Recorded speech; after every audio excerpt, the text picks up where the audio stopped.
নাহমাদুহু ওয়া নুসাল্লি আলা রাসূলিহিল কারীম আম্মা বাদ। সম্মানিত উপস্থিতি, আজকে আমরা রাসূল সাল্লাল্লাহু আলাইহি ওয়াসাল্লামের বিশিষ্ট খাদেম আনাস ইবনে মালিক আল আনসারী রাদিয়াল্লাহু তাআলা আনহু-এর জীবনী নিয়ে সামান্য কিছু আলোচনা করব ইনশাআল্লাহ। আনাস ইবনে মালিক ফুটন্ত গোলাপের ন্যায় নিষ্পাপ এক ছোট্ট বালক। ছোটবেলাতেই তার মা তাকে শিখিয়েছিল কালিমাতুশ শাহাদা। তার কোমল হৃদয়কে পূর্ণ করে দিয়েছিল প্রিয় রাসূল মুহাম্মদ ইবনে আবদুল্লাহ সাল্লাল্লাহু আলাইহি ওয়াসাল্লামের ভালোবাসায়। ছোট্ট আনাস প্রিয় রাসূলের গল্প শুনতে শুনতে রাসূলের ভালোবাসায় পাগলপাড়া হয়ে গিয়েছিল। সে সব সময় ভাবত, হায়, আমি যদি মক্কায় ছুটে যেতে পারতাম, প্রিয় রাসূলের চেহারাখানি একবার দেখতে পারতাম, অথবা তিনিই যদি ইয়াসরিবে চলে আসতেন, আমাকে সাক্ষাতের সুযোগ করে দিতেন। তার এই আশা আকাঙ্ক্ষার কিছুদিন অতিবাহিত না হতেই মদিনায় সংবাদ ছড়িয়ে পড়ল প্রিয় রাসূল সাল্লাল্লাহু আলাইহি ওয়াসাল্লাম তার সাথী আবু বকর সিদ্দিক রাদিয়াল্লাহু তাআলা আনহুকে নিয়ে মদিনার উদ্দেশ্যে রওনা দিয়েছেন। এই সংবাদ শোনা মাত্রই মদিনার প্রতিটি ঘরে আনন্দের বন্যা বয়ে যেতে লাগলো। প্রতিটি হৃদয় আনন্দে মেতে উঠল। সবাই বেকুল হয়ে রাসূল সাল্লাল্লাহু আলাইহি ওয়াসাল্লামের পথ পানে তাকিয়ে রইল। এরপর প্রতিদিন সকালেই শিশু বালকেরা হইচই করে গুজব ছড়াতো যে মুহাম্মদ সাল্লাল্লাহু আলাইহি ওয়াসাল্লাম এসে পড়েছে, মুহাম্মদ সাল্লাল্লাহু আলাইহি ওয়াসাল্লাম এসে পড়েছে। কথা শোনা মাত্রই ছোট্ট আনাসও শিশু বালকদের সাথে বেরিয়ে যেত, কিন্তু কাউকে না পেয়ে চিন্তিত ও বিষণ্ণ মনে আবারও ঘরে ফিরে আসতো। কোনো এক আলোকিত সকালে মদিনার বড় বড় পুরুষ লোকেরা সুউচ্চ কণ্ঠে ঘোষণা করতে লাগলো যে মুহাম্মদ সাল্লাল্লাহু আলাইহি ওয়াসাল্লাম ও তার সাথী মদিনার কাছাকাছি চলে এসেছে। কথা শোনা মাত্রই মদিনার পুরুষেরা দলে দলে বের হয়ে গেল রাসূল সাল্লাল্লাহু আলাইহি ওয়াসাল্লামকে সংবর্ধনা দেওয়ার জন্য।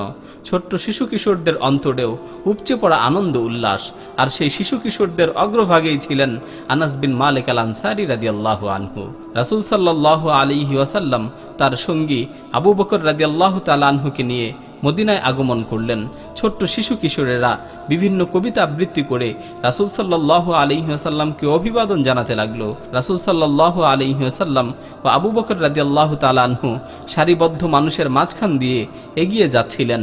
অন্তপুরের মহিলারাও বাড়ির ছাদের উপর বসে বসে রাসূল সাল্লাল্লাহু আলাইহি ওয়াসাল্লামের আগমনের মনোমুগ্ধকর দৃশ্য দেখছিল আর একে অপরকে জিজ্ঞেস করছিল যে কোনটি তিনি, কোনটি মুহাম্মদ সাল্লাল্লাহু আলাইহি ওয়াসাল্লাম।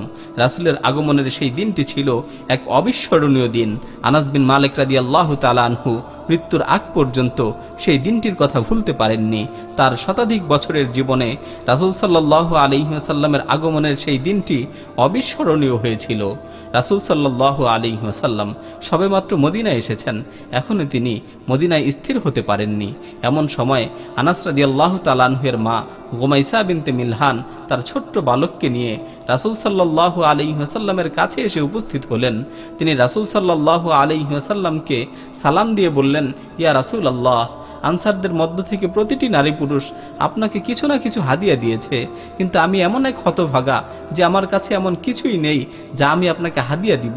ইয়া রাসূলুল্লাহ, আমার এই ছোট্ট বালকটিকে আপনার খেদমতের জন্য উৎসর্গ করছি। দয়া করে আপনি আমার এই হাদিয়াটুকু গ্রহণ করুন, আপনি তাকে আপনার খাদেম হিসেবে নিয়ে নিন। রাসূল সাল্লাল্লাহু আলাইহি ওয়াসাল্লাম শিশু বালকটিকে পেয়ে খুব খুশি হলেন এবং হাস্যোজ্জ্বল চেহারায় তাকে গ্রহণ করলেন। রাসূল সাল্লাল্লাহু আলাইহি ওয়াসাল্লাম নিজের পবিত্র কোমল হাতটি তার মাথায় বুলিয়ে দিলেন এবং তাকে তার পরিবারের অন্তর্ভুক্ত করে নিলেন। আনাস বিন মালিক রাদিয়াল্লাহু তাআলা আনহু মাত্র 10 বছর বয়সেই প্রিয় নবীর খেদমতের সৌভাগ্য অর্জন করেছিলেন এবং রাসূল সাল্লাল্লাহু আলাইহি ওয়াসাল্লামের ইন্তেকালের আগ পর্যন্ত তিনি তার তত্ত্বাবধানে ছিলেন। আনাস বিন মালিক রাদিয়াল্লাহু তাআলা আনহু দীর্ঘ 10 বছর রাসূল সাল্লাল্লাহু আলাইহি ওয়াসাল্লামের খেদমত করেছেন। এই 10 বছরে তিনি রাসূল সাল্লাল্লাহু আলাইহি ওয়াসাল্লামের কাছ থেকে বিভিন্ন ধরনের দিক নির্দেশনা পেয়েছিলেন, যার মাধ্যমে তিনি তার আত্মাকে পরিশুদ্ধ করেছিলেন এবং তিনি রাসূল সাল্লাল্লাহু আলাইহি ওয়াসাল্লামের অসংখ্য হাদিস দ্বারা নিজের অন্তরকে পরিপূর্ণ করেছিলেন। তিনি রাসূল সাল্লাল্লাহু আলাইহি ওয়াসাল্লামের জীবনী ও রাসূল সাল্লাল্লাহু আলাইহি ওয়াসাল্লামের উত্তম আখলাক সম্পর্কে এমন কিছু বিষয় জেনেছিলেন যা অন্য কেউ জানত না। আনাস বিন মালিক রাদিয়াল্লাহু তাআলা আনহু রাসূল সাল্লাল্লাহু আলাইহি ওয়াসাল্লামের কাছ থেকে এত পরিমাণ আদর স্নেহ পেয়েছিলেন যা কোনো সন্তান তার পিতামাতার কাছ থেকেও পায় না। আনাস বিন মালিক রাদিয়াল্লাহু তাআলা আনহু রাসূল সাল্লাল্লাহু আলাইহি ওয়াসাল্লামের উন্নত চরিত্র ও মহত্তম স্বভাব দেখে মুগ্ধ হয়েছিলেন। আসুন রাসূল সাল্লাল্লাহু আলাইহি ওয়াসাল্লামের ছোট্ট খাদেম আনাস বিন মালিকের মুখ থেকেই শুনি এমন কিছু উত্তম চরিত্র ও স্নেহপূর্ণ ব্যবহারের কথা, কেননা তিনিই তো রাসূল সাল্লাল্লাহু আলাইহি ওয়াসাল্লামের আখলাক সম্পর্কে অনেক বেশি অবগত ছিলেন।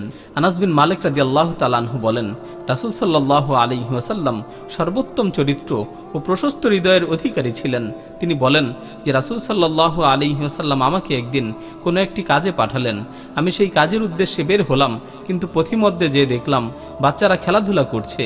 আমিও তাদের সাথে খেলাধুলায় ব্যস্ত হয়ে গেলাম এবং আমাকে যেই কাজের জন্য পাঠানো হয়েছিল সেই কাজের কথা ভুলে গেলাম। হঠাৎ করে আমি অনুভব করলাম আমার পিছনে কে জানি দাঁড়িয়ে আছে এবং হালকাভাবে আমার কাপড় ধরে টানছে। আমি পিছনে তাকিয়ে চমকে উঠলাম, দেখলাম রাসূল সাল্লাল্লাহু আলাইহি ওয়াসাল্লাম দাঁড়িয়ে আছেন।